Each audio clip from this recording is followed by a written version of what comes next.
Likewise, likewise. The last time you were here, I mean, my gosh, we've talked about so many things. We've been concerned about the environmental issues that your district has been facing as a result of the data centers and the use of the overconsumption of energy that you all been facing. We have talked about the way in which your career has been sort of mired in really doing everything you can, you along with the handful of folks who are fighting alongside with you in the body in which you currently serve, despite the fact that y'all have y'all mics cut off all the time. They're not trying to hear what you got to say, even though your constituents have been rallying around the use of your voice.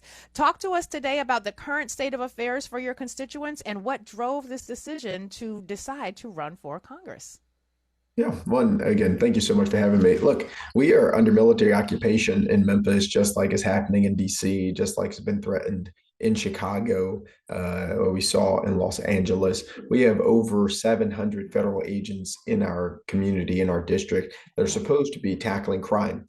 But we know it's perpetuating the mythology of Black criminality against Black folk and using Black criminality as the reason to have this authoritarian regime and this white supremacist, white nationalist president to be able to take over Democratic led, overwhelmingly Black led cities and communities. Simultaneously, as you know, and everybody else, the cost of everything is more and wages remain stagnant. Housing costs in our communities is skyrocketing because private equity firms are buying up neighborhoods and then they're raising the rents and controlling literally the economy. And so people are leaving 50%, 60% of their check at the landlord's door and the rest of it My at the God. grocery store. And this isn't sustainable for us to be under military occupation or to live or try to live in a way that is completely unaffordable. And so the pressure of everything is what's encouraged me that now is the moment in time for us to have a new vision, a new voice, and move our district, District 9, and our country in a new direction. Now, one of the things that's been so interesting to me is I'm seeing more and more folks who are really thinking critically about how to move this country forward, really centering issues of affordability. We're seeing some amazing things happening in New York City, where I'm a voter, and with our current Democratic mayoral candidate, Zoran Mamdani, facing a heating up challenge as against the former governor of New York State, who was largely responsible for the reasons that 200,000 Black families are no longer in the state. That's a story for another day. But I'm seeing a real galvanizing capacity when it comes to candidates who are centering affordability. Now, I want to talk about that in just a minute, but let's start with this invasion of the federal forces into your community. What precipitated this? Is this much like what we have seen in Chicago, what my friend is calling the battle for Los Angeles, the battle for Brooklyn, the battle for DC, the battle for Chicago? Was there something that triggered this, or is this just one of many current battles that feels sort of like we're in the middle of a soft civil war? Yeah, I mean, I've watched and listened to a lot of conservative commentators because you always need to know what they're thinking.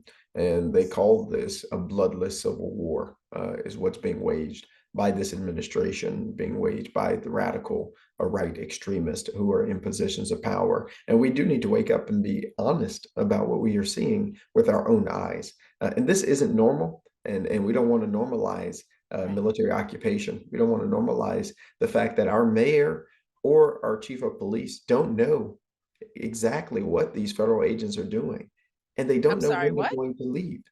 Yeah, they held a Wait. town hall and they said, we're going to the meetings, we're having meetings regularly, but they don't have a sense of what they're really doing, what goals they're trying to reach. Um, uh, uh, Hmm. they're trying to convince them to prioritize violent crime because overwhelmingly they've been arresting, pulling over people who have a tail light out or the wrong Wow. tags.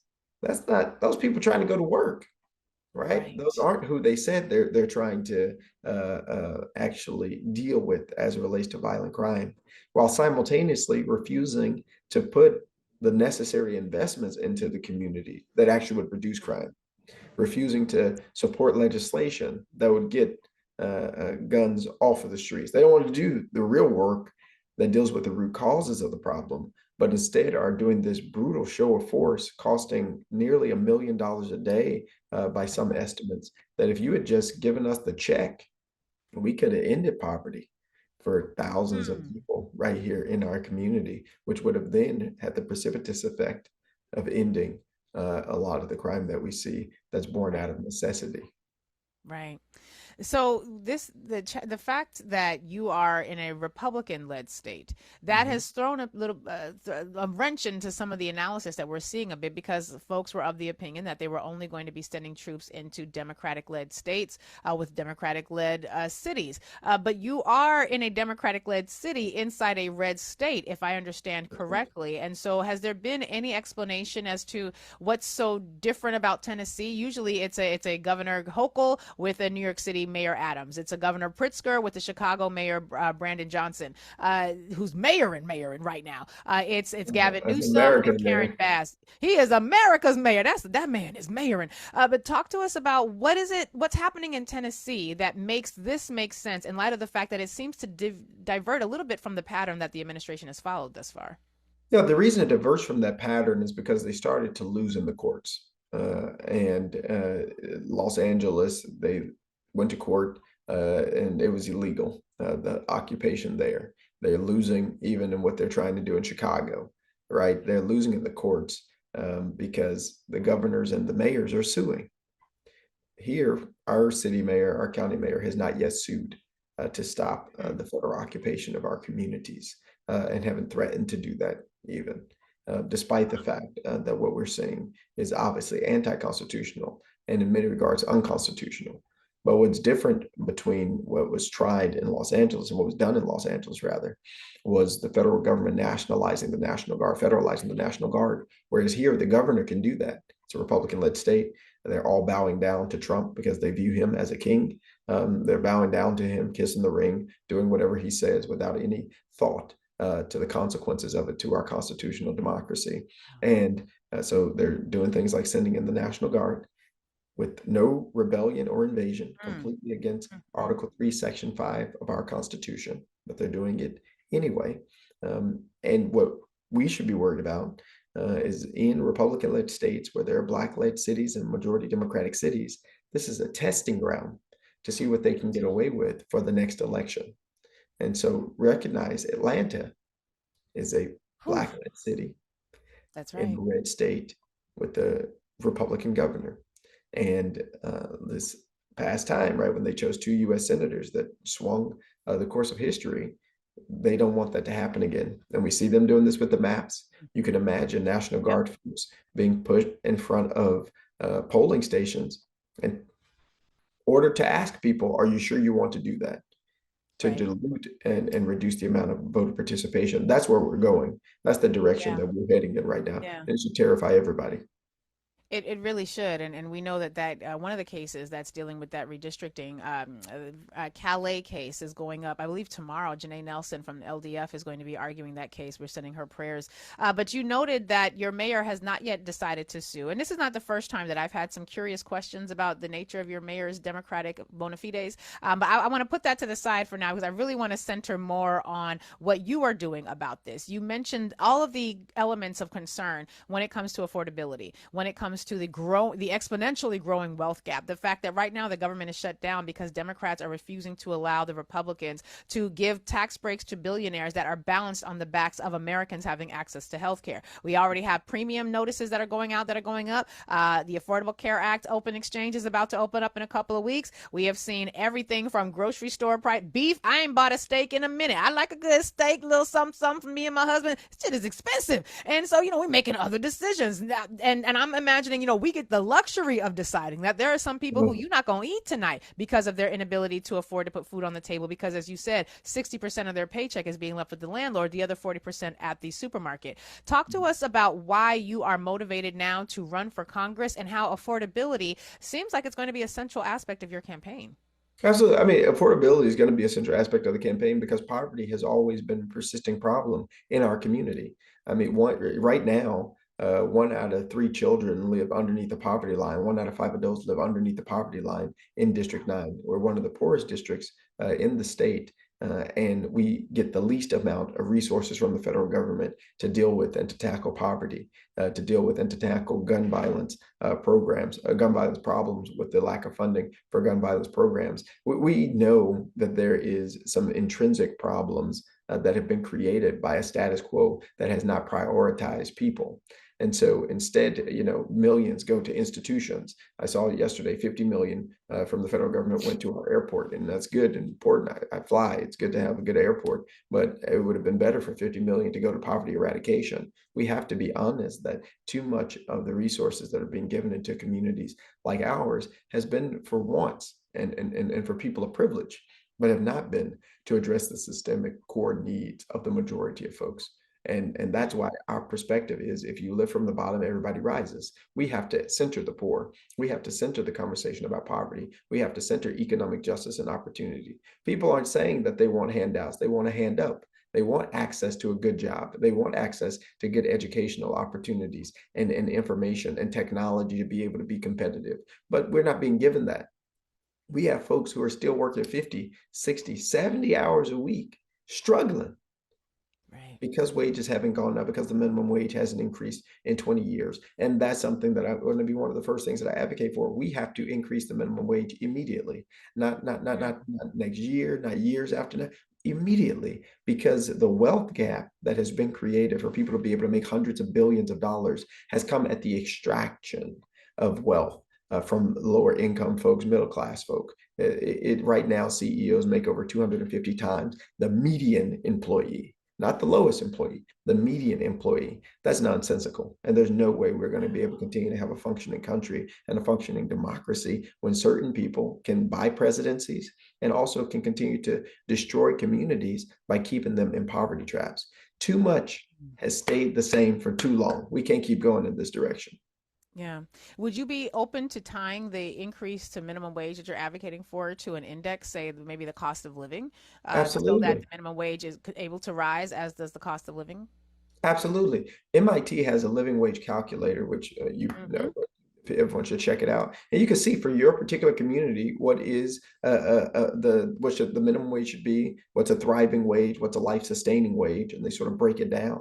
But I'm using that. I'm trying working on a bill here in the Tennessee legislature to do just that. Because what the cost is in Shelby County might be different in Davidson County, might be different than Hardeman or Fayette County, but it's okay for it to be adjustable. But the reality is it needs to be connected to reality, right? It can't just be stagnant just Right. because that's the way that things have always been, because the people who are profiting off of that are not invested in making sure that people have the ability to thrive, the ability to live well, which is why the government is shut down, right? Trump and the Republicans Right. have shut it down because they don't want to give 20 million people access to healthcare.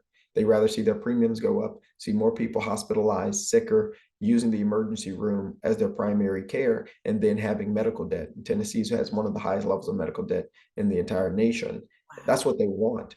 We have to hold the line that that's unjust, that's unfair, and that these are people's lives we're talking about, right? These are Yeah. people's lives we're talking about.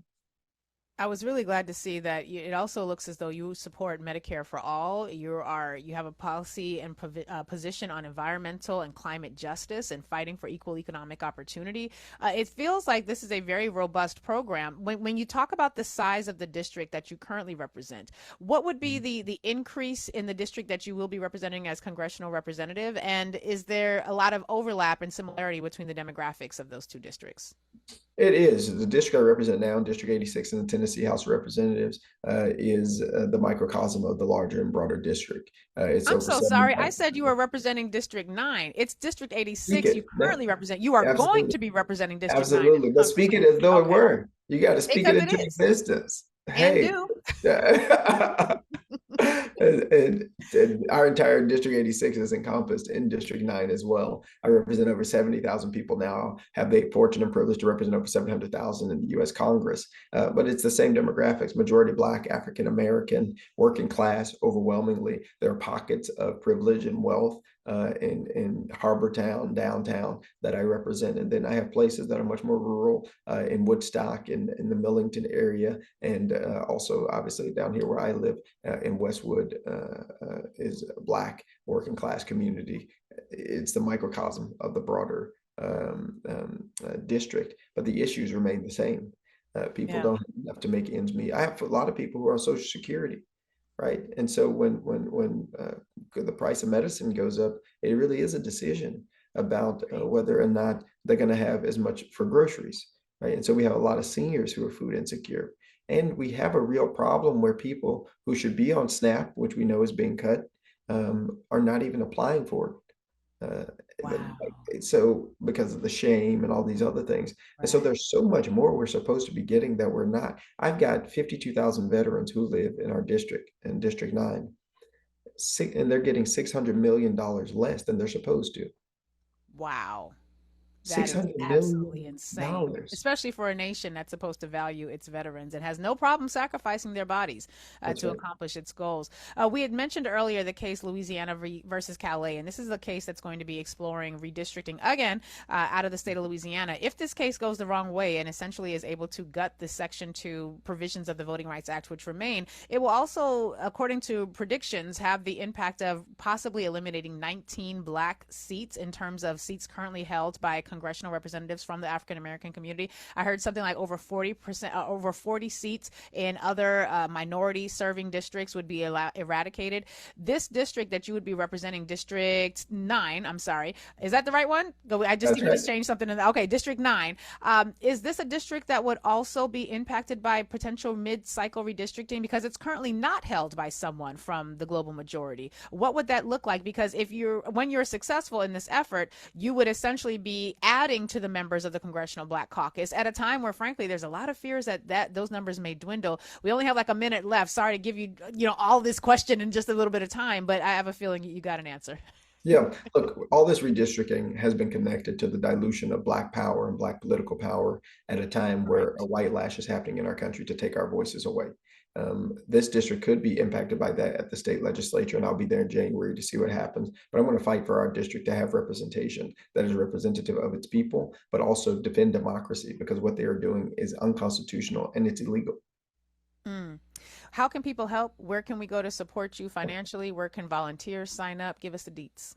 VoteJustinJ.com. Please go to VoteJustinJ.com. We need, he's got 1.8 million from corporate PACs. I'm not taking any corporate PAC money. So this is people powered. If you can give $5, $15, whatever you can give, VoteJustinJ.com is the place to go. And on social media, I'm at Justin J. Pearson. And I just appreciate being here and the fight for liberation that you keep up, Lurie, and all of your listeners too. Indeed, brother, we are rooting for you. We let us know you need to come back on these airwaves to update us, please. Actually, I'm going to ask that you come back to these I airwaves and update will. us because we like to follow these local races. It's the local levels where actual impact can be made.